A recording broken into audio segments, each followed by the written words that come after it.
It's market day yet again, so of course I have to bring you another video, and throughout this clip I'm going to be providing some advice because every event, does teach you something, especially all the prep work. By the way, right here I was opening up the t-shirts and I realized this one had a tear. Definitely not convenient, especially since the event was exactly the next day, but no stressing, you just have to work with what you have. So in the previous clip, I was setting up the counter space or the desk space so I can actually lay down my decal, make sure to peel it off. And it's always good to keep a trash can nearby because when you get all those little pieces of vinyl on the floor, it's not very fun. And I had to repeat the process, several times so then I could attach it onto the t-shirts. But this is part of the process and it's actually one of my favorite parts.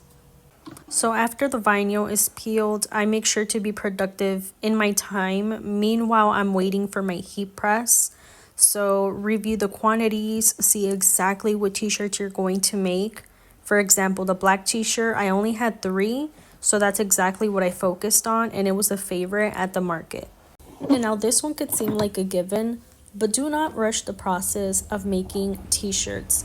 Sometimes I get into the headspace of if I make it quicker, then I'm profiting more, but that's not always convenient because there's been time that I messed up shirts and because the design is a little bit crooked, then I can't sell it. Or maybe if it didn't press correctly, that's also a problem. So take your time when you're making the t-shirts because all the material, like the fabric, the vinyl, that all costs money. Also be familiar with the material that you are using. For example, this is a screen print, so it is very delicate.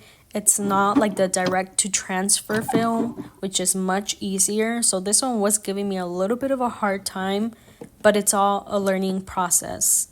And so when I'm done with the t-shirts, I like to fold them. So when I'm storing it in the box, it makes it much easier for me to locate the pieces and they don't have, so many creases from all the folding.